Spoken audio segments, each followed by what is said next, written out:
இன்றைய අද පත්‍රිකனுடைய செய்தி අධිකරණයට බාර වූ නාමල්ට ඇප එහා ආසනයේ මම මෙහා ආසනයේ ගුවන් යානයේ ගමන් කළ அதிகரணையின் பீட்டத்திட்ட பெமினி பார்லிமெண்ட் மந்திரி நாமல் கியா என்பதாக அத பத்திரிகை தலைப்பெற்றிருப்பதை காணலாம். எனவே நீதிமன்றத்தில் வழக்கொன்றுக்காக ஆஜராக நிலையில் பிடிவராந்து பிறப்பிக்கப்பட்டது நாமல் ராஜபக்சவுக்கு. எனவே அவர் மாலத்தீவு சென்றதாக தெரிவிக்கப்பட்ட நிலையில் நேற்று தினம் அவர் ஆஜராக இருந்தார். எனவே அதன் போது அவருக்கு பிணை வழங்கப்பட்டது. பிணை கிடைத்தவுடன் வெளியில் வந்து அவர் தெரிவித்த கருத்து, ஜனாதிபதி அன்ரோகுமார் திசாநாயக்க அந்த பக்க ஆசனத்திலும் நான் இந்த பக்கம் ஆசனத்திலும் ஒரே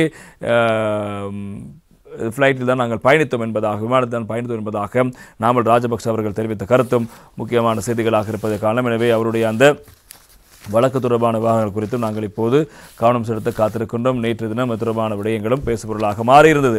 நாமலுக்கு பிணை என்பதாக இன்றைய வீரகேசரி பத்திரிகை தலைப்பிடுகிறது. வழக்கு விசாரணைகளுக்கு ஆஜராகாமை தொடர்பில் பாராளுமன்ற உறுப்பினர் நாமல் ராஜபக்சவை வைத்து கைது செய்து மன்றில் ஆஜர் செய்ய அம்பாந்தோட்டை நீதவான் நீதிமன்றம் பிறப்பித்த பிடியாணை நேற்று மீள பெறப்பட்டிருக்கிறது என்பதாக அந்த செய்தி தொடர்கிறது. எனவே பாராளுமன்ற உறுப்பினர் நாமல் ராஜபக்ச நேற்று நீதிமன்ற சரணடைந்து அடுத்து அவரை ஏற்கனவே விடுவித்த பிணை நிபந்தனையின் கீழ் செல்ல அம்பாந்தோட்டை நீதவான் நீதிமன்றம் உத்தரவிட்டு பிடியாணையை மீள பெற்றுக் கொண்டது. அம்பாந்துறை துறைமுகத்தை சீன நிறுவனத்துக்கு விற்பனை செய்வதற்கு எதிர்ப்பு தெரிவித்து 2017 ஆண்டு அக்டோபர் மாதம் 6ஆம் தேதி முன்னெடுக்கப்பட்ட எதிர்ப்பு நடவடிக்கையோடு தொடர்புடைய வழக்கில் 35வது பிரதிவாதியான நாமல் ராஜபக்ச நேற்று முன்தினம் நீதிமன்றில் முன்னிலையாக தவறியதால் அவருக்கு இந்த பிடிவராந்து பிறப்பிக்கப்பட்ட விவகாரங்கள் முக்கியமாக இருப்பதை காணும். எனவே இந்த 2017 ஆண்டு சீன நிறுவனத்துக்கு இந்த